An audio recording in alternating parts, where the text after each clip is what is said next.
Bienvenue dans le Manal Show, vous écoutez l'épisode 82 avec Olivier Seban.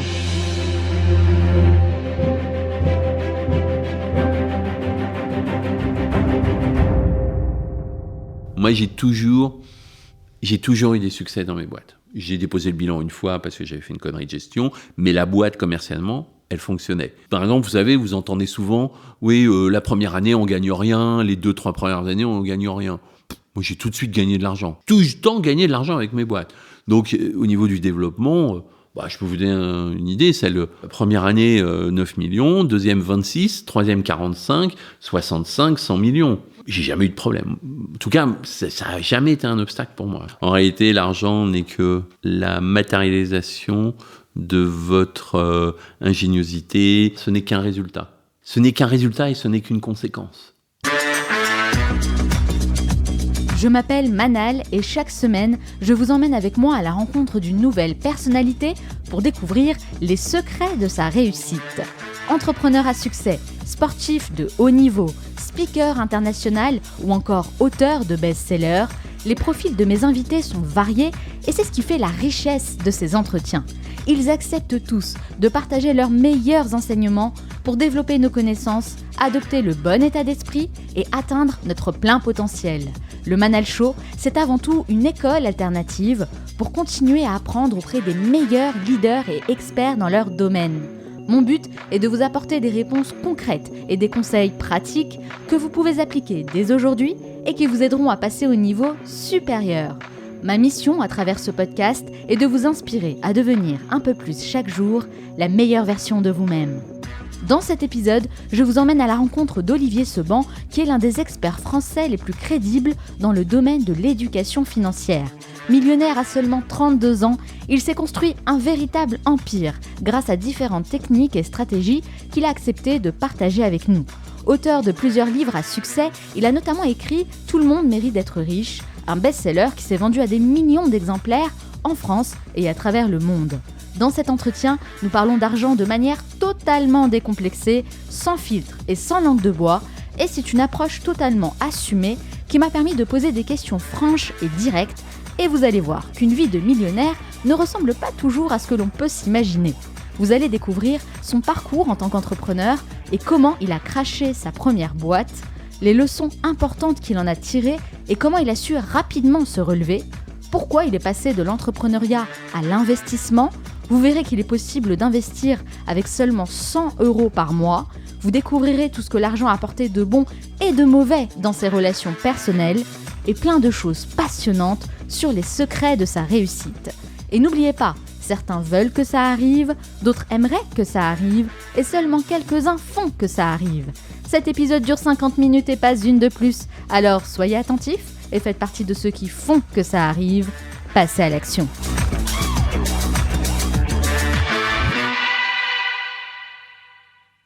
Avant d'aller plus loin, j'aimerais vous rappeler qu'il est toujours possible de rejoindre la School du Manal Show, la plateforme de divertissement intelligent qui vous permet de suivre différentes masterclass en ligne pour développer vos connaissances, gagner en compétences et vivre une expérience d'apprentissage unique. Vous accédez également à l'espace privé où je vous accompagne personnellement pour répondre à toutes vos questions. Sachez qu'une toute nouvelle masterclass est désormais disponible sur l'art subtil de la conversation ou comment maîtriser l'un des soft skills les plus puissants. Je me suis inspirée de tous les entretiens que j'ai pu réaliser jusqu'ici pour le Manal Show et j'en ai extrait 5 grands principes qui vont vous aider à construire des conversations engageantes et améliorer la qualité de vos échanges aussi bien dans la sphère personnelle que professionnelle. Le but, c'est de transformer vos conversations en échanges constructifs qui vous permettront de vous connecter de manière profonde avec les personnes que vous côtoyez et à la fin de cette masterclass, vous serez capable d'implémenter ces techniques dans vos nombreuses conversations quotidiennes et atteindre plus facilement vos objectifs. Pour accéder à cette masterclass, rendez-vous sur le site lemanalshow.com/school ou cliquez directement sur le lien qui se trouve dans la description de ce podcast. Maintenant, c'est à vous de jouer.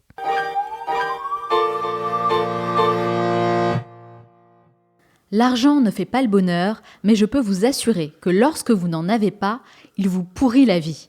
Devenu millionnaire à seulement 32 ans, il connaît parfaitement bien les mécanismes qui favorisent l'enrichissement et il est sans nul doute l'expert le plus crédible dans ce domaine, avec des dizaines d'années d'expérience derrière lui, des connaissances affirmées et des conseils fiables qu'il prodigue à des milliers de personnes à travers le monde.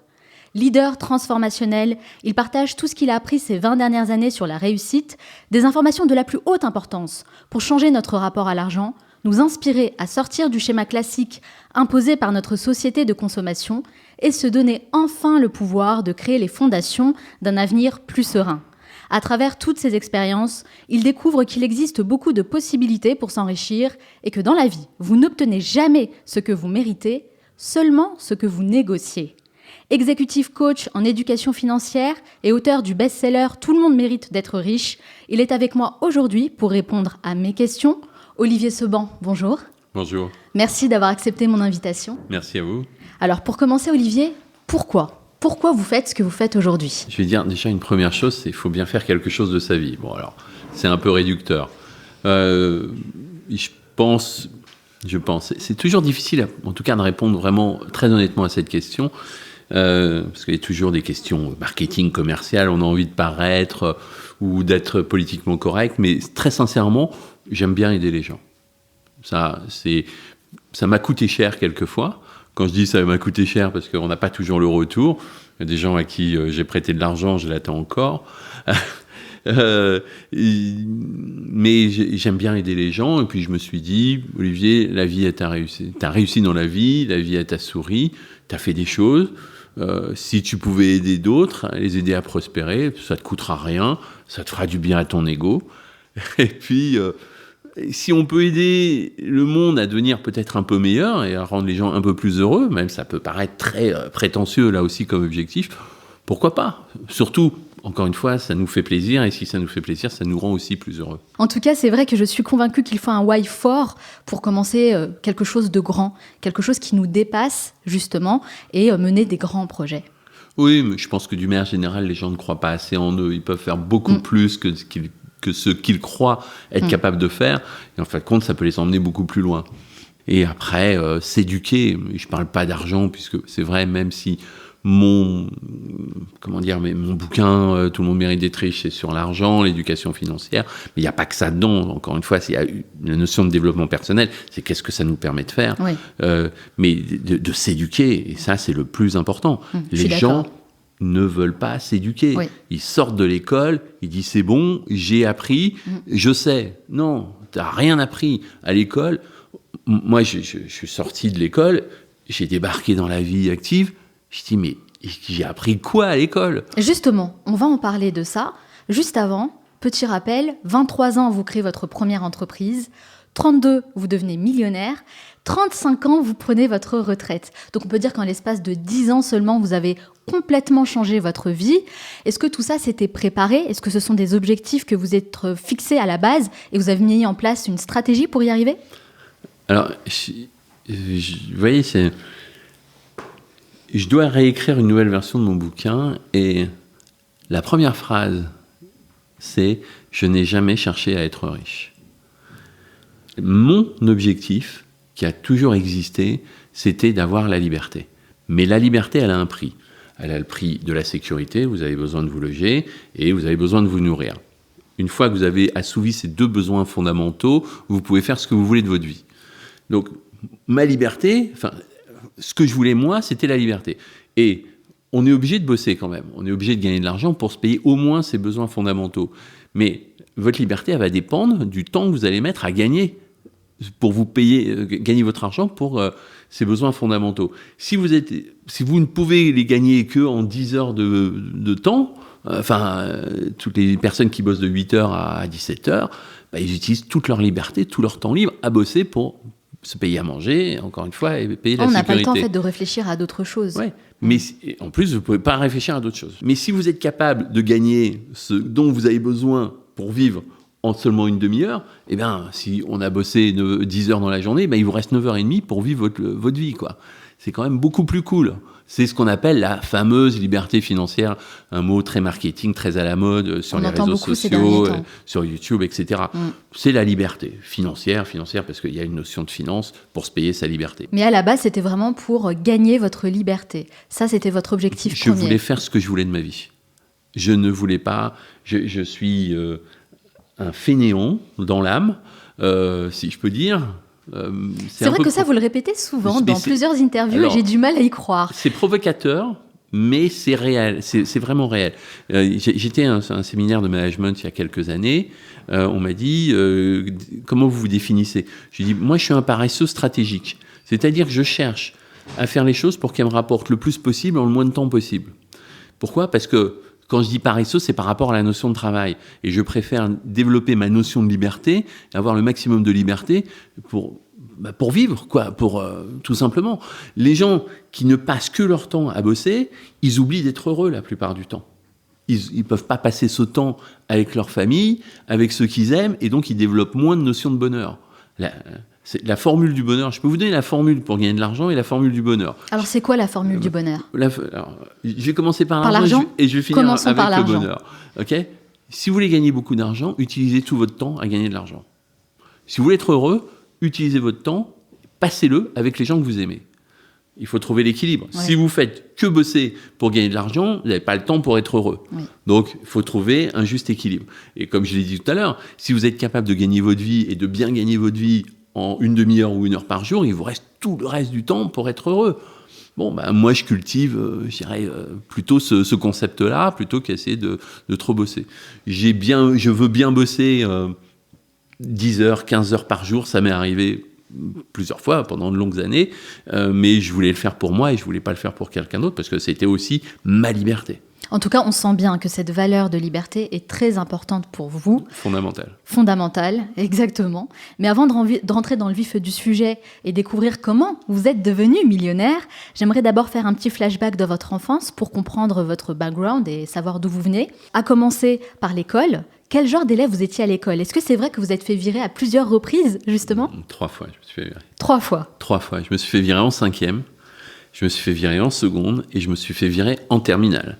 Donc, il faut le faire quand même. Hein. En terminale, ouais, c'est un peu chaud, c'est l'année du bac.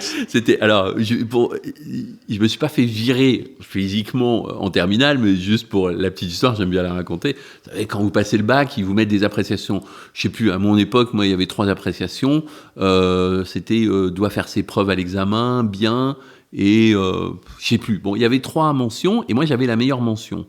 Ah, quand même. Oui. Ah non, mais j'ai toujours été premier de la classe, même si je foutais pourquoi ? rien. Qu'est-ce qui vous plaisait pas ? Non, je m'emmerdais à l'école, je foutais le bordel. Voilà. Avec des mots très directs, je me faisais chier à Donc l'école. On peut avoir d'excellentes notes et se faire virer. Disons que j'avais un QI peut-être un peu supérieur aux autres. Mais en toute modestie. En toute modestie, bon, c'est toujours un peu délicat de raconter ça. Mais bon, je m'emmerdais en cours. Donc je mettais le bordel. Donc les profs allaient un peu marre de me voir. Mais j'étais premier, j'étais souvent dans les premiers. Donc j'avais la meilleure mention pour passer le bac, c'est-à-dire l'appréciation. Mais ils avaient mis « n'est pas autorisé à redoubler en cas d'échec au bac ». Ça voulait dire « tu dégages, on t'a assez vu ». Quoi. Alors, je sais qu'aujourd'hui, vous êtes papa, vous avez des filles, que des filles, il me semble. Je suis même grand-père, ouais. Et même grand-père. Mais ça, faut pas le dire. Ça. Alors du coup, comment vous avez éduqué vos enfants par rapport à l'école ? Par rapport à l'école ? Oui, sur le sujet de l'école. J'aurais dit, faites vos études. Ok, faites vos études, vous aurez un bagage, vous aurez quelque chose. Vous les avez encouragés en tout cas à aller à l'école ? Au moins aller à l'école, avoir quelque chose. Avoir un filet. Et après, ils sont sortis de l'école, je me rappelle, elles ont 2 ans d'écart. J'ai pris la première, la plus grande, Elsa. Je lui ai dit, ma chérie, fais ce que tu veux de ta vie aujourd'hui, tu as ton diplôme, je peux te dire une chose, à l'école, tu n'as strictement rien appris. Waouh. Alors, quand elle a eu son bac, c'est ça ? À l'obtention de son bac. Non, son diplôme d'ingénieur. Après, donc vous avez attendu quand même qu'elle ait son diplôme d'ingénieur pour lui dire la vérité. Complètement. Mais alors moi, j'ai une question, Olivier, qui paraît naturelle et logique, mais alors pourquoi vous avez laissé tant de temps, en fait, avant de leur dire ce que vous venez de me dire là, de leur dire la vérité ? Pourquoi avoir gâcher autant d'années, j'ai envie de dire, et leur faire croire que de toute façon, il fallait quand même obtenir un diplôme pour à la fin leur dire, bon bah voilà, de toute façon, fais ce que tu veux, puis bon, tu verras que t'as rien appris en fait. Ça me rassurait. Ça me rassurait moi, et ça rassurait leur mère.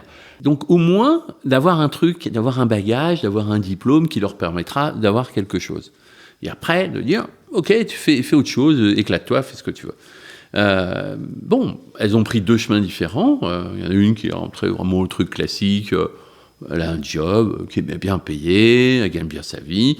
La plus jeune, elle bosse avec moi. Donc je lui ai dit, investis dans l'immobilier avec moi. Enfin, en réalité, on investit à 3 avec les 2 filles. Je ne peux pas en donner à l'une et pas à l'autre. Donc, en réalité, tout ce qu'elles ont acheté, elles l'ont ensemble. Leur loyer, elles les touchent ensemble, donc elles partagent.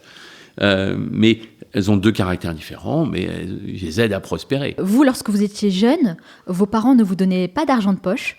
Est-ce que ça vous a poussé justement à apprendre à gagner de l'argent par vos propres moyens ? Obligatoirement. J'ai dû me débrouiller tout seul. Alors, de quelle manière ? Qu'est-ce que vous faisiez pour gagner de l'argent ? Alors, d'abord, j'ai piqué l'argent dans la poche de mon père. Ah, ça, c'est pas bien. Je m'attendais pas à cette réponse-là. Il y avait la frustration, j'ai dit merde, j'en ai marre, je peux pas me payer des bonbons comme mes potes à l'école. Ça, c'est bon. Je me suis pris 2-3 raclées, ça m'a calmé. Mais après, qu'est-ce que j'ai fait quand j'étais ado ? J'ai distribué des prospectus, donc je me faisais de l'argent de poche. Je distribuais des fleurs. En bas de chez nous, il y avait un fleuriste. Je disais, je me rappelle, pour le 1er mai, le muguet, tout ça. J'ai dit, je peux faire les livraisons. Le gars, il m'a dit, il n'y a pas de problème, mais je te paye pas pour les livraisons, tu es payé que au pourboire. Je prends. Je l'ai fait. C'est faire des petits boulots. Et je me suis construit comme ça. Se retrousser les manches et ne pas avoir peur de faire des petits jobs, en fait. Je me suis jamais posé la question, ou je me suis jamais angoissé avec une question, c'est comment je vais gagner mon argent demain. Ça ne m'a jamais angoissé. Pourquoi ? Parce que je l'ai fait depuis que j'étais adolescent. Et il y a toujours des solutions. Mais c'est une histoire de câblage. On parlait de mindset, d'état d'esprit, mais c'est juste une histoire de câblage. Et la manière dont vous réfléchir les gens. Et d'ailleurs, vous dites quelque chose aussi de très intéressant, que l'argent de poche n'apprend qu'une seule chose aux enfants, c'est à le dépenser. Donc, à votre avis, il faut arrêter de donner de l'argent de poche aux enfants ? Ça dépend comment vous le donnez. Quand je leur donnais sans qu'il y ait de contrepartie, je demandais pas de contrepartie à mes enfants. Ok, tu as 13 ans, 14 ans, 15 ans, je ne veux pas te dire tu vas me faire ça en échange, tout ça. Mais quand elle avait l'occasion de gagner de l'argent, elle n'avait pas besoin de cet argent parce que je lui donnais assez, je dis là, il y a quelque chose qui ne marche pas. Donc on peut donner de l'argent, mais les enfants ne sont que dépensiers. On ne leur a pas appris à gérer, mais c'est normal, on ne va pas enquiquiner un môme de 9 ans, 10 ans, fais ci, fais ça. Oui, c'est clair, mais en tout cas, ne serait-ce que lui parler d'argent librement, ouvertement, lui donner des outils pour peut-être comprendre, mieux gérer son argent, ça c'est des choses très importantes. Ça c'est clair. Bon, le simple fait de leur apprendre à épargner, je pense que ce sera jamais une mauvaise idée. Ouais, ça c'est peut-être le premier conseil, oui, apprendre à épargner. Parce que c'est vrai qu'aujourd'hui, dans le monde dans lequel on vit, on a l'impression que tout est devenu trop facile en fait. Les enfants ont même perdu cette notion d'argent, de travailler dur pour gagner de l'argent. Je vais vous raconter une histoire. Moi j'avais une entreprise en France il y a une 30aine d'années, j'avais ma comptable, Véronique, elle était surendettée, et elle était comptable. Et pourquoi ? Une comptable surendettée. Oui, parce qu'elle donnait tout à son fils. Son fils, il voulait ça, il voulait une PlayStation, il avait la PlayStation. Ouais. Il voulait une paire de Nike, celle-ci, et il l'avait. Il dit, mais Véronique, où tu vas, quoi ? On lui donnait sa paye à la fin de mois, il n'y avait plus rien. Et vous n'avez pas réussi justement à la coacher, à lui faire changer d'état d'esprit ? On lui disait, c'était surtout comptable, elle connaissait les chiffres. Mais non, le seul truc qu'on a pu faire, c'est on l'a mis en commission de surendettement parce qu'elle avait honte de le faire. Faire plaisir aux enfants, c'est vrai que c'est une grosse faiblesse chez les parents. C'est difficile de dire où ça s'arrête, où ça commence. C'est très, très difficile. Alors, avant de réussir, vous avez subi quelques échecs, et notamment à vos débuts en tant qu'entrepreneur. Qu'est-ce qui s'est passé ? Je ne gérais pas. J'avais pas de problèmes commerciaux. Vous savez, dans une entreprise, vous avez la partie commerciale et la partie administrative. Oui. Donc, vendre, j'ai jamais eu de problème. Je vendais, j'avais pas de problème. Le problème, c'est que je gérais mal. Donc, je donnais trop de crédit à mes clients. Alors, moi, je bossais avec des entreprises qui ont l'habitude de payer à 30, 60 jours, etc. Bon, c'est pas ce qu'on voit dans la rue. Vous allez au restaurant, vous payez tout de suite. Bon. Et puis, mon plus gros client, je lui faisais trop de crédit client. Donc j'ai laissé trop payer à 30 ou 60 jours. Et il a déposé le bilan, il a eu une mésaventure, et ben, il m'a emmené avec lui. Donc en fait, vous n'étiez pas un bon gestionnaire. J'étais un très mauvais gestionnaire. Et donc j'ai dit ça, plus jamais de ma vie, ça ne m'arrivera plus. C'est vrai, vous vous êtes promis ça? Ah oui, oui. Et vous êtes amélioré alors du coup dans ce domaine? Bon, c'est pas dur, hein. Bon, c'est un peu de la comptabilité, mais j'ai remonté la même boîte, la même activité, et à la différence, au lieu d'être à découvert sur mon compte pro, sur l'ancienne activité où j'ai déposé le bilan, on avait plusieurs millions de trésorerie. Parce que c'est terminé le crédit client. Ok, tu veux la marchandise, moi à l'époque je vendais de l'informatique, tu veux, tu payes. Tu veux payer un jour, ben, je te livrerai un jour. Donc j'ai dit, j'ai fait la connerie une fois et je la ferai pas 2 fois. Ça, c'est une super leçon à retenir pour tous les entrepreneurs qui nous écoutent. Hein. Oui, non, mais c'est certain. Après, il y a aussi, on dit, mais non, ça marche pas comme ça, on pourra pas. Ben, moi, j'ai démontré que c'était possible. C'est possible. Oh, oui, bien sûr, quand on le décide, de toute façon, tout devient possible. Il y a beaucoup de choses possibles. C'est clair. Donc, soit vous apprenez de vos défaites, vos échecs. Si vous n'apprenez pas de vos échecs, bah, vous avancez pas. Vous avez de fortes chances de les refaire, d'ailleurs. Donc, faut les écarter, dire qu'est-ce qui n'a pas marché, bah, on l'enlève et on prend ce qui marche. Et d'ailleurs, l'entrepreneuriat, c'est la manière la plus difficile de gagner de l'argent. C'est vous qui le dites. C'est pour ça que vous êtes passé à l'immobilier? C'est pas exactement ça. Mais, enfin, en tout cas, oui, je suis d'accord avec vous. Vous gagnez beaucoup d'argent dans une entreprise au moment où vous la revendez. C'est très, très dur, difficile de revendre une entreprise. C'est très stressant. Mais pour la revendre et gagner de l'argent, il faut être capable de la faire prospérer. Moi, je les ai démarré toutes mes entreprises à partir de zéro. Je les ai fait monter.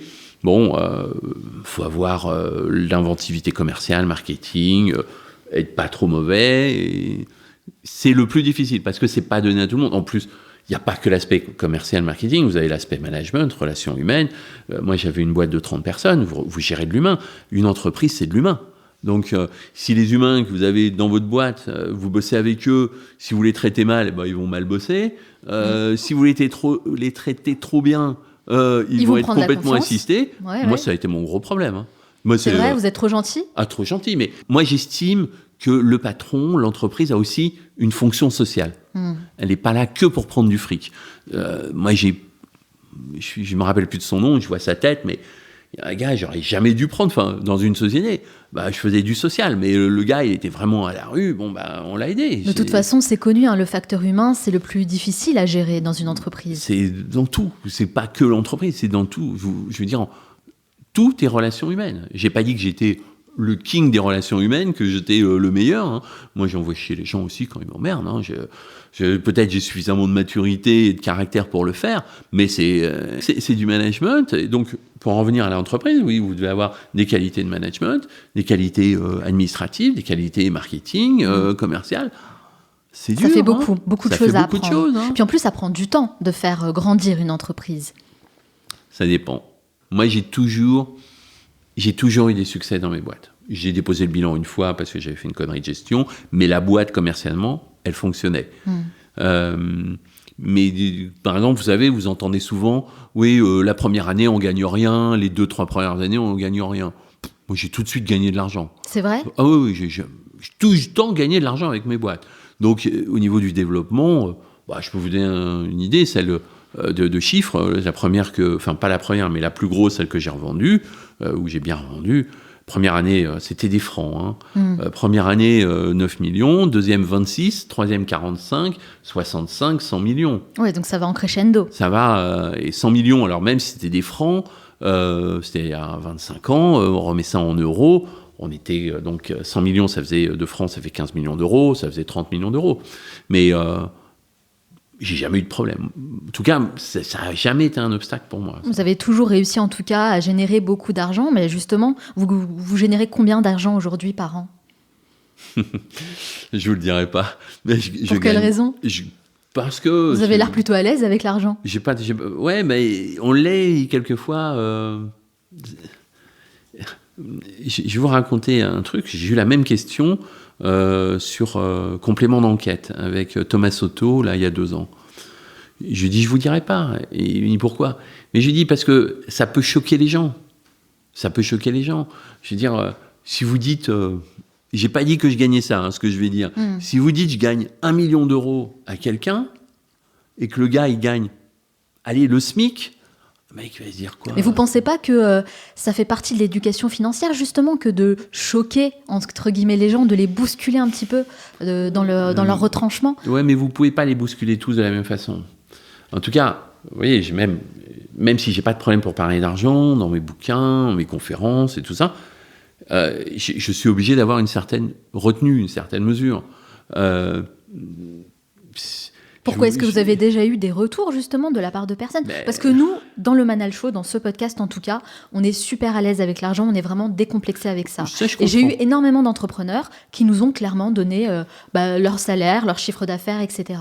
Parce qu'on part du principe que, justement, il faut arrêter avec ce tabou de l'argent et que ça fait partie de notre éducation financière. Il faut prendre l'habitude d'entendre des chiffres et vraiment de parler de ça ouvertement.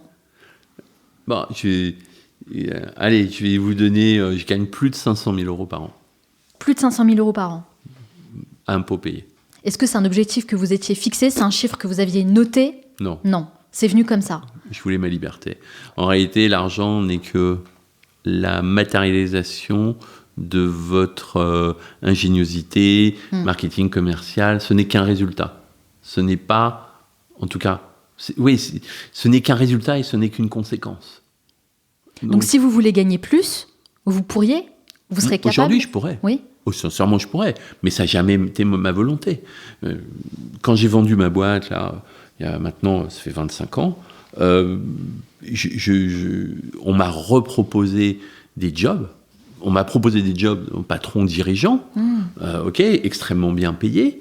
Et les gars, j'aurais dit, mais non, je m'en fous, quoi. Moi, mon but, c'est ma liberté, c'est pas de gagner plus. Le gars à qui j'ai vendu ma boîte, Jean-Christophe, quelques années après, il m'a dit moi j'aimerais bien faire la même chose que toi. Mais lui, il bossait, il était beaucoup plus riche que moi, il bossait de 9h du matin à 20h, on lui donnait 10 ans de plus que moi, quoi. De toute façon, c'est clair, c'est une question de lifestyle. C'est un projet de vie, en fait, auquel on doit réfléchir dès le départ, dès le plus jeune âge, je pense d'ailleurs. Et en parlant de lifestyle, vous avez besoin de combien d'argent par mois pour assurer votre niveau de vie actuel ? Par an, 100 000 euros.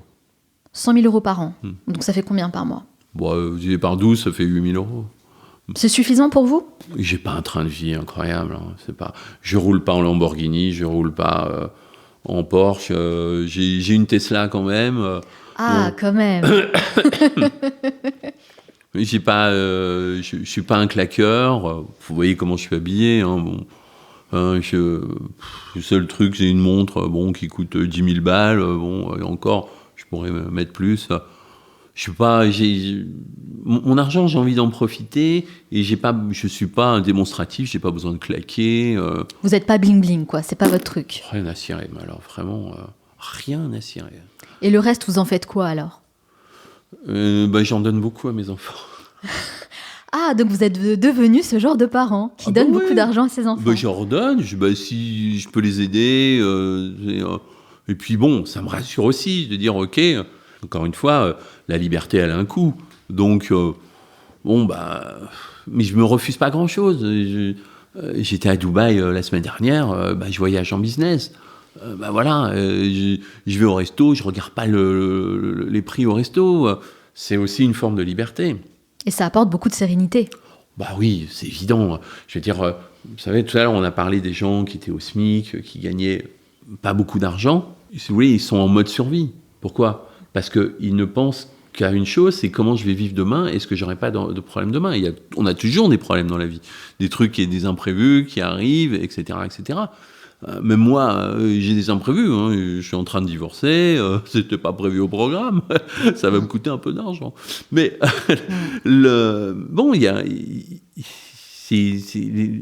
moins vous gagnez d'argent, plus vous êtes en flux tendu, plus vous pensez au lendemain. Et ça vous bouche l'esprit. Quand vous n'avez pas besoin de penser aux histoires de fric, vous pouvez voir beaucoup plus de choses, vous pouvez penser à beaucoup plus de choses. Xavier Niel dit que chaque niveau d'argent permet de jouer à un niveau de jeu différent. 100 000 euros, le jeu des voitures. 1 million d'euros, le jeu des maisons. 100 millions, le jeu des avions. 1 milliard d'euros, le jeu des fusées. Vous jouez à quel jeu ? Moi, je suis comme mes ondes. Ah, donc il y a encore 3 paliers là, à atteindre. Ouais, mais il m'intéresse pas. C'est vrai ? Pas d'avion, pas de fusée ? Non. C'est pas trop votre truc ? Ouais, fusée, j'irais bien faire un tour. Quand ils commencent à annoncer des voyages dans l'espace sur la Lune, vers la Lune, à 200 000 euros, je me dis, ouais, pourquoi pas. Mais non, je m'en fous. Moi, sincèrement, mon objectif, c'est la liberté. Et il y a quand même un deuxième objectif qui s'est rajouté ces dernières années. Lequel ? C'est être heureux. C'est être heureux. Et je vous ai dit, j'ai été malade. Je peux dire, moi, j'ai eu une hépatite C il y a quelques années. J'en suis guéri aujourd'hui. Je ne savais pas où ça m'emmenait. C'est-à-dire qu'à un moment, je pouvais avoir un objectif de vie. Il y en a qui disent que je suis un survivant. Donc voilà. À ce point-là ? Oui. Donc j'étais assez gravement atteint. Et donc, vous relativisez la vie. Ouais, c'est clair. Vous la relativisez. Quand on vit ce genre de choses, ouais. je pense que ça nous remet vite les pieds sur terre. Ouais. Est-ce que le fait de gagner de l'argent participe à votre sérénité d'esprit ? Oui, sans aucun doute. Sans aucun doute.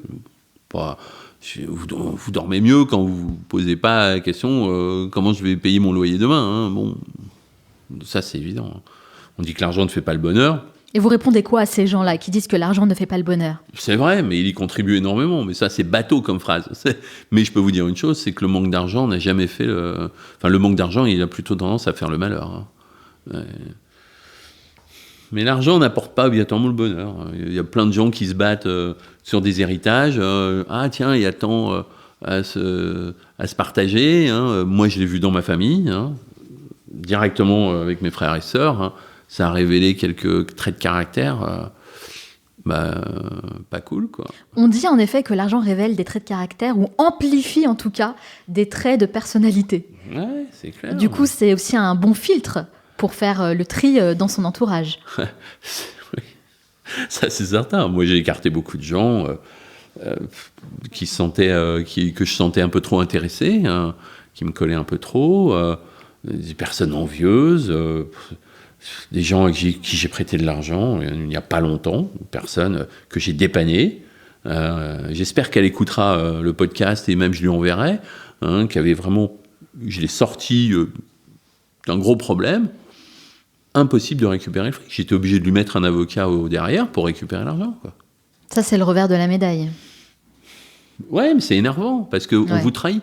Est-ce qu'on vous écoute plus et on vous respecte plus quand vous possédez beaucoup d'argent ? Je crois pas.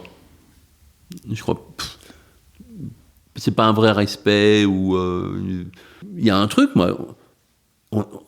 dans ma famille, je vais parler des personnes qui sont... dans mon premier cercle, je veux dire, il n'y a personne qui est venu me demander, Olivier, mais comment on fait pour gagner plus d'argent ? C'est vrai ? Je vous assure. C'est très surprenant. C'est incroyable. Pourquoi ? Incroyable. Vous pensez que c'est une question de jalousie ? Ou de gêne, de dire, c'est de reconnaître aussi qu'on n'est pas capable de le faire, par exemple. C'est marrant, c'est intéressant ça. C'est très étonnant. Et je veux dire, ils m'ont vu grandir. Moi, je pense à mes cousins, mes cousines. On a le même âge, on a grandi ensemble. Et ils voient ce que j'ai fait et ils voient. Et c'est très, très, très étonnant. Mais après, il y a aussi peut-être de l'amour-propre, de l'orgueil, de dire non, je ne vais pas demander parce que pourquoi je vais passer ? Je vais montrer que moi, je ne suis pas capable, etc., etc. Mais qu'est-ce qu'on en a à faire que tu ne sois pas capable ? Si tu as envie d'apprendre, au moins tu vas apprendre quelque chose, ça te permettra de progresser. Quels sont les blocages psychologiques liés à l'argent que vous constatez le plus souvent ? Les gens croient qu'ils ne sont pas capables de gagner de l'argent. D'accord. Ou ils sont limités. Allez, je vais encore raconter une anecdote. Une jeune femme, Audrey, j'avais coaché pour acheter de l'immobilier, des appartements et tout ça, et elle était freinée systématiquement par un élément. Et l'élément, c'était très simple. Quand elle achetait un appartement, elle disait à sa mère, et sa mère faisait la dette. Elle faisait la gueule, elle dit « mais ça va pas, machin et tout ». Et je lui dis « mais Audrey, arrête de dire à ta mère ». Parce qu'elle n'achetait pas, elle arrêtait de prospérer, parce que d'acheter de l'immobilier, simplement parce qu'elle avait des réprimandes de sa mère. Je lui dis « mais ça suffit, quoi ». Donc ça, le blocage numéro 1, c'est qu'on a besoin du consentement des autres. On peut avoir un problème de consentement. On peut avoir le problème de consentement. C'est vrai que puis ça dépend où vous êtes né. Si vous êtes né dans une famille qui a de l'argent, vous aurez moins de blocage par rapport à ça. Si vous êtes dans une famille d'ouvriers, ça peut être un peu plus difficile parce que vous allez avoir votre entourage qui va vous retirer vers le bas, qui va vous ramener ou vous laisser dans votre condition, la condition qu'ils connaissent de tous les jours. J'aimerais savoir quelle est votre propre définition de la liberté financière. Gagner en moins de temps possible ce dont vous avez besoin pour vivre. Donc je vous ai dit, moi mon coût de vie, il est à peu près 8 000 € par mois. Si je peux le gagner en une journée, il me reste 29 jours pour moi pour faire ce que je veux de ma vie. Donc c'est la liberté, et qui est obligatoirement liée à la finance parce que la liberté a un coût. Donc l'objectif, c'est de travailler plus intelligemment. Le moins possible. De prendre de meilleures décisions. Travailler moins pour gagner plus. Ça se résume vraiment à ça. Exactement, ouais. Et d'ailleurs, vous le faites bien remarquer dans votre livre. Vous n'êtes pas d'accord avec Nicolas Sarkozy. Travailler plus pour gagner plus. Ouais. Bien que ça peut être une forme de développement et de gestion de l'argent. Parce que vous pouvez dire... vous voulez que je vous apprenne à gagner 3 fois plus en 2 minutes. Allez, top chrono. Voilà. Vous preniez un deuxième job. OK ? Mais si je prends un deuxième job, payer le même prix, j'ai gagné que 2 fois plus. Non, c'est pas vrai. Parce que vous n'allez pas avoir le temps de dépenser votre argent, donc vous allez gagner 3 fois plus au final. Ah, smart. Et c'est une réalité. Ouais. Pourquoi les gens dépensent de l'argent ? Parce qu'ils ont que ça à faire. C'est vrai. Supposez que, voilà, on a dit, vous prenez 2 jobs, vous gagnez 2 fois plus. Si vous avez besoin que d'un salaire pour vivre, en fin de compte, si vous bossez 1 an, vous bossez 2 fois plus, vous avez 2 salaires, vous pouvez vous payer 1 an de liberté. Donc ça veut dire quoi ? Ça veut dire que si vous êtes capable de réduire encore une fois le temps, ça se résume à une chose, d'augmenter votre taux horaire.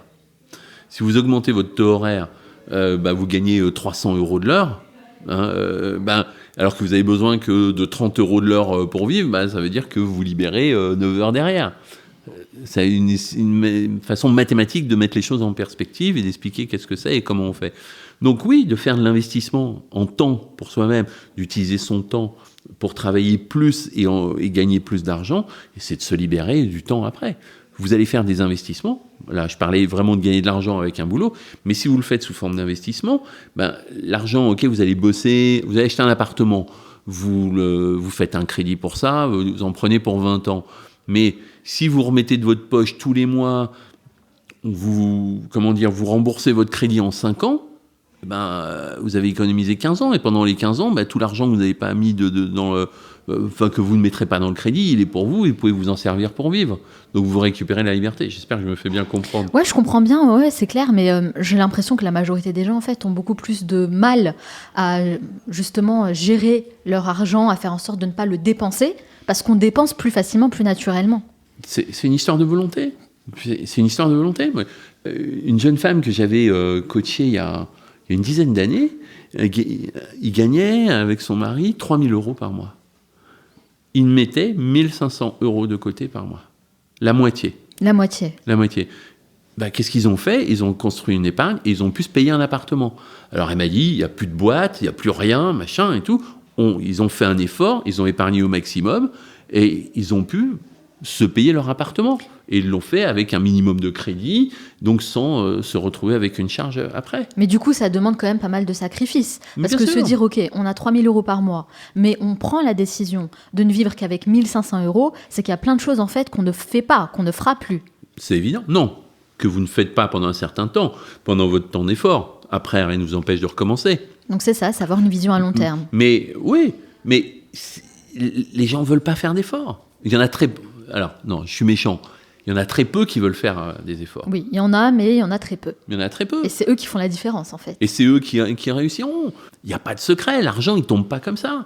Vous bossez, vous êtes bien rémunéré si vous faites bien votre job, que ce soit un job de salarié, d'entrepreneur ou quoi que ce soit. L'argent n'est que la récompense, que la valorisation de votre travail. Défoncez-vous et vous aurez quelque chose. Il y a beaucoup de gens qui pensent que ça tombe tout seul ou voudraient que ça tombe tout seul. Non, ça marche pas comme ça. Ça marche pas comme ça. Alors, T. Harv Eker dit que tout le monde devrait investir au minimum 10% de ses revenus, même si on gagne que 1 000 € par mois.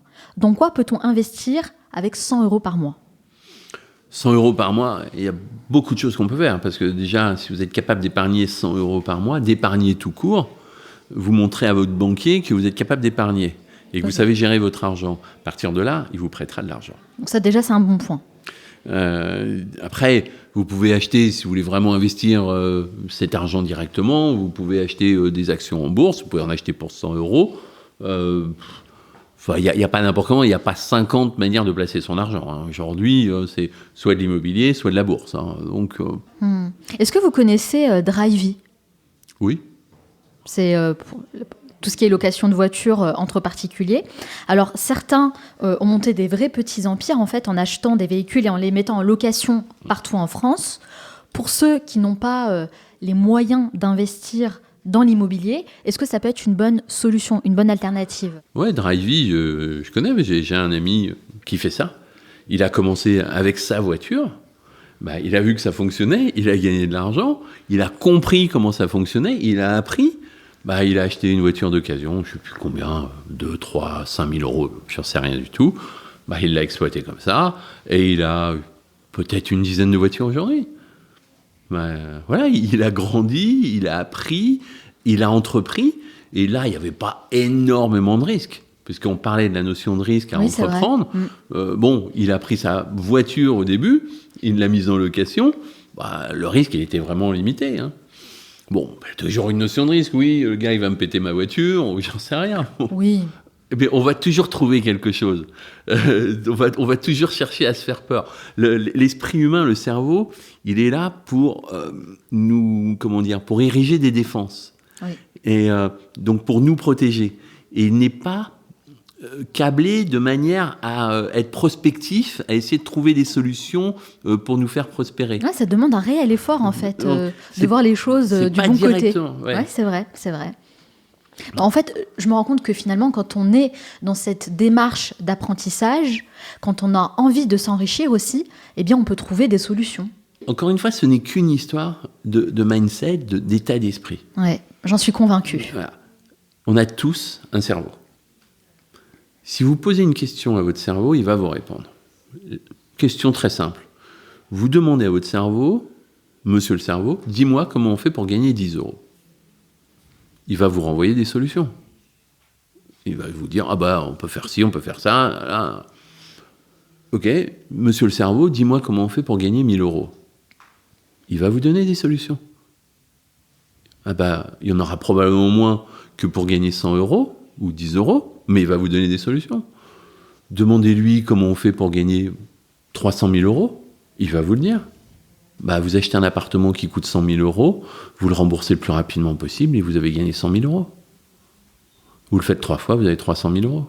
Je vous ai rien appris. Vous achetez un appartement de 100 000, vous le remboursez et vous avez gagné 100 000 euros. Je vous ai rien appris. La différence se fait dans le passage à l'action, tout simplement. C'est complètement évident.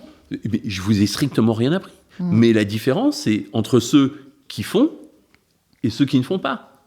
Vous faites un pas de plus que les autres, vous serez toujours plus en avant que les autres. Après, voilà, moi, il y a ce que j'appelle les consommateurs de contenu inspirant. C'est-à-dire ce sont toutes ces personnes qui consomment énormément de vidéos, de livres, voire même de podcasts, qui achètent aussi des formations sur le web, mais qui ne passent pas vraiment à l'action. Voilà. Ouais. J'imagine que vous en avez rencontré beaucoup, vous aussi. J'en vois beaucoup.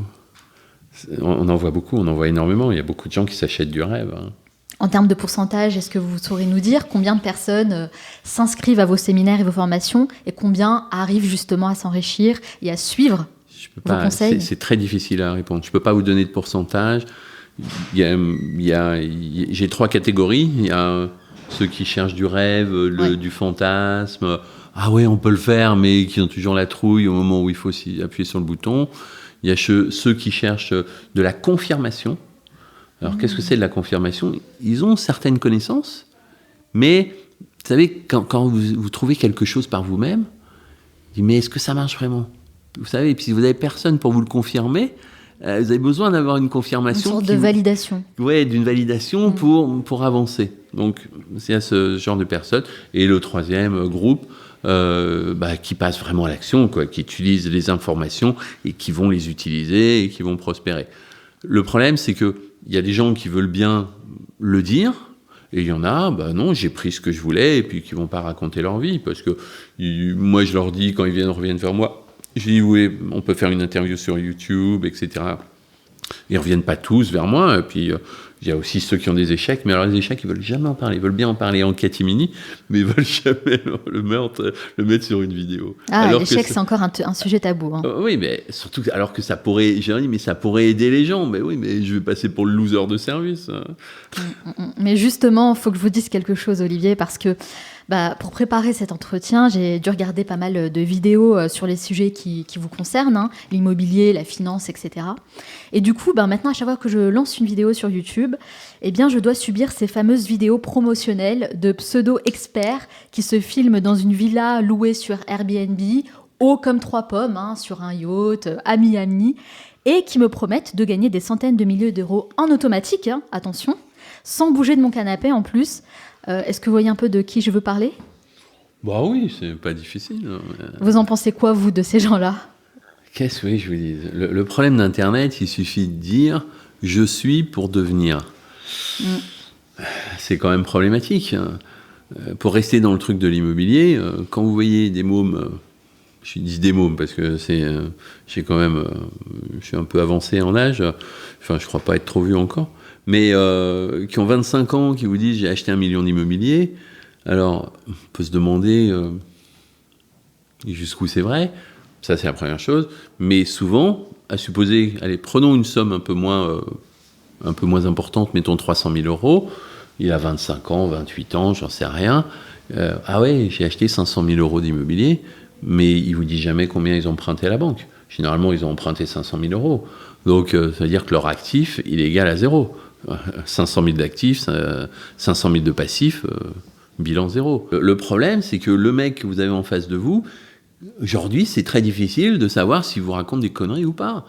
Moi, je les connais, j'ai l'habitude, je sais comment ça fonctionne, et je veux dire, j'ai suffisamment d'expérience. En 3 questions, je sais s'il vous raconte des cracks ou pas, quoi. Vous avez rencontré beaucoup de personnes qui racontent des cracks ?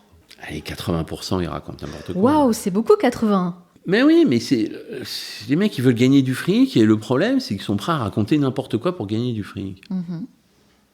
Alors dites-nous tout. Qui sont les bullshit jobs ? Non, je vous donnerai pas de nom. Les mythos. Mais je vous donnerai pas de nom. Mais c'est sincèrement déjà quand vous voyez des personnes qui ont 25 ans, 26 ans, 27 ans, qui vous disent j'ai acheté 500 000, 1 million, machin. En même temps, vous êtes devenu millionnaire à 35 ans. Oui, mais c'était l'entrepreneuriat, c'était pas de l'immobilier. L'immobilier, c'est pas la même chose. C'est vrai. Oui, mais je connais mon métier. C'est beaucoup plus crédible. Non, mais c'est pour ça que je vous ai choisi aussi, Olivier. C'est que je pense que vous avez une crédibilité qui est très importante. Et aujourd'hui, la crédibilité se fait rare, surtout avec l'essor du business sur Internet. On entend vraiment tout et n'importe quoi. Alors, aujourd'hui, vous proposez des séminaires et des formations pour aider les gens à gagner de l'argent grâce à l'immobilier. Pourtant, vous n'avez pas vraiment besoin de travailler puisque vous êtes déjà millionnaire et à la retraite depuis quelques années déjà. Donc, vous pourriez totalement vous décider, par exemple, de vous la couler douce sur les plages de Dubaï, à siroter des cocktails face au Burj Khalifa. Pourquoi est-ce que vous continuez de travailler ? Alors, je pense que c'est une très mauvaise chose de rien faire. Travailler, c'est rester en vie. C'est un peu comme Michel Drucker qui veut pas lâcher le morceau à presque 80 ans. Ouais, 78, je crois, je sais plus, ouais. Ouais, presque 80. Ouais, et en plus, je me moque d'eux, hein. C'est-à-dire que je me dis, mais les mecs, arrêtez, quoi. Alors eux, il faut arrêter, mais vous n'arrêtez pas. Oui, non, mais il faut laisser la place aux jeunes et tout ça, mais moi, je me fais pas d'illusions. Je vais laisser ma place d'une manière générale, mais moi, quand je vois des papis comme ça, 80 balais, ça fait bizarre quand même, quoi. Ça fait bizarre, mais je suis d'accord. Mais lui dit que c'est ce qui le maintient en vie. C'est probablement, mais je suis d'accord avec lui. Et donc, vous arrêterez de travailler, entre guillemets, à quel moment ? Est-ce que vous avez un objectif en tête, un objectif à réaliser avant de mourir ? Je me dis, j'aimerais bien écrire d'autres livres, et puis qu'après ma mort, ils existent encore et qu'ils puissent aider des gens. Voilà, ça commence à me prendre. Alors qu'il y a 10 ans, j'en avais rien à cirer. Donc, je pense, avec l'âge, on avance, on se dit, je vais faire d'autres choses, je vais laisser quelque chose, etc. J'ai pas envie de disparaître. Alors là, c'est une forme de célébrité, mais j'ai pas envie de disparaître inconnu. Mais c'est de l'ego. Ouais. Bon, on a envie d'exister, alors même d'exister après, et puis de dire, ouais, ce mec-là, il a fait des choses. Bon, J'en ai fait ou j'en ferai encore à mon modeste niveau. Je ne cherche pas la gloire. Mais c'est intéressant ce que vous dites, Olivier. Est-ce que écrire des livres, c'est un peu pour flatter votre ego ? Pour être très honnête, au début, quand j'ai écrit ce bouquin-là, c'était Celui vraiment... que j'ai sous les yeux, tout le monde mérite d'être riche. Ouais, c'était plutôt dans une stratégie marketing. Mais après, on voit que c'est des choses qui restent. Les vidéos que je fais aujourd'hui sur YouTube, elles seront probablement là encore dans 20 ans. C'est laisser une trace de votre passage. Ouais. Et honnêtement, je dois reconnaître que ça me fait de plus en plus envie, quoi. Est-ce qu'aujourd'hui, vous vous sentez épanoui dans tous les domaines de votre vie ? Ouais, de plus en plus, oui. Ouais, mais vraiment... moi, je peux dire aujourd'hui, je suis heureux. Ouais. Franchement, j'aurais pas pu dire que j'avais la même sérénité, même il y a ne serait-ce que 5 ou 7 ans. Mais aujourd'hui, ouais, de plus en plus, je suis libéré de plein de choses. J'ai plus d'enfants à charge. Elles ont leur vie, elles gagnent correctement leur vie. J'ai la liberté, je peux faire ce que je veux de ma vie. Ouais. Non, moi, c'est le pied. Liberté, trouver un épanouissement personnel, professionnel, s'éclater, très bien. Est-ce qu'il y a un peu de spiritualité dans votre vie ? Pas tant que ça. Je suis pas croyant. C'est souvent des questions qu'on m'a posées qui m'ont mis, j'allais dire mal à l'aise, c'est pas le mot, mais où je me sens pas concerné. Alors, peut-être cette notion de bonheur qui est de plus en plus présente ces dernières années va me faire évoluer un peu de ce côté-là. Mais à l'heure actuelle, aujourd'hui, je suis pas capable de... Vraiment, je me sens pas touché ou concerné. Vraiment, ça ne me manque pas. Peut-être ça me manquera dès que je sortirai d'ici, j'en sais rien. Je sais pas. Peut-être ça sera une évolution. Peut-être, je sais pas répondre. Merci beaucoup d'avoir répondu à toutes mes questions, mais ce n'est pas totalement fini. À la fin de chaque interview, je pose une série de questions rafales. Il faut répondre le plus spontanément possible, sans trop réfléchir. Le but, c'est de mieux vous connaître. Ça dure 1 minute 30. Est-ce que vous êtes prêts ? Eh ben, on y va. C'est parti. Quelle est la première chose que vous faites en vous levant le matin ? Je regarde mes emails. Quelle est la valeur la plus importante pour vous ? La loyauté. Si vous pouviez intégrer un livre pratique dans le programme scolaire de toutes les écoles du monde, excepté le vôtre qui devrait déjà être dans les écoles, lequel choisiriez-vous ? Non, vous m'avez piqué ma réponse. Qu'est-ce qui vous aide à garder les pieds sur terre ? L'envie de vivre. Quel animal vous représente le mieux ? Le lion. Si on vous mettait en quarantaine, coupé du monde extérieur durant 90 jours, de quelle manière vous occuperiez votre temps ? J'écrirai un bouquin. Quelle est votre plus grande peur ? De tout perdre. Quel est le dernier film ou documentaire que vous avez regardé ? Les Gentlemen. Quelle est la chose à laquelle vous croyez et que les autres considèrent comme une folie ? De croire en soi. Quelle nouvelle compétence vous aimeriez acquérir et pourquoi ? Parler plusieurs langues. Ça m'a toujours impressionné. Pour vous, quelle personne incarne le mieux le mot réussite ? Bill Gates, Steve Jobs. Ouais, c'est les premiers qui me viennent à l'esprit. Si vous disposiez de 100 € et pas 1 euro de plus, dans quoi les investiriez-vous ? Aujourd'hui, on fait pas grand-chose avec 100 €. De quel luxe vous ne pourriez absolument pas vous passer ? Ma liberté. Quel conseil vous donneriez au jeune Olivier Seban de 17 ans ? De faire ce qu'il a fait. Selon vos proches, quelle est votre plus grande qualité ? Je vais leur demander. Et selon vous, quel est votre plus grand défaut ? Je vais aussi leur demander. Quelle est la dernière chose que vous faites avant de dormir ? Je regarde mes emails. Merci beaucoup Olivier d'avoir répondu à toutes mes questions et de vous être prêté au jeu des questions rafales. Ça s'est bien passé pour vous, ça va ? C'est dur. Il faut demander pas mal de choses alors à l'entourage là. Oui, les questions peuvent être... les réponses peuvent être très intéressantes. Mais en plus, je vous assure, je vais le faire.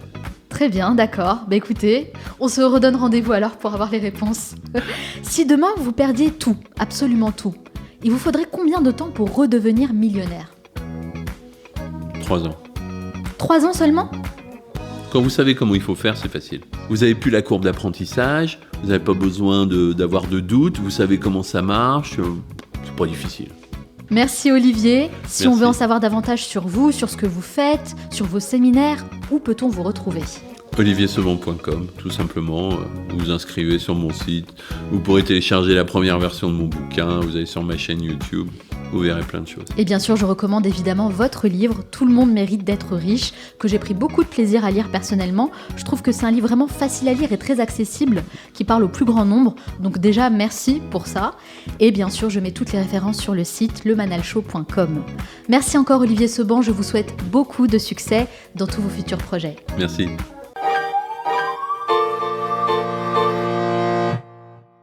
Nous arrivons à la fin de cet épisode, mais avant de vous quitter, j'aimerais partager avec vous mes 3 meilleurs conseils à retenir de mon entretien avec Olivier Seban. Conseil numéro 1, le plus important, ce n'est pas l'objectif en soi, mais le chemin qui mène à cet objectif.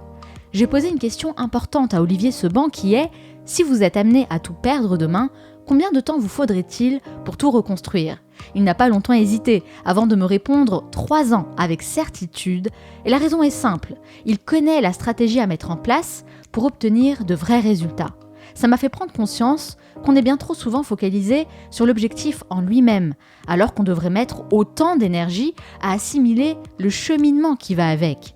Connaître le processus, c'est fondamental pour pouvoir reproduire d'autres projets avec succès, car il suffit de dupliquer en quelque sorte ce qu'on a appris pour avancer sur la bonne voie.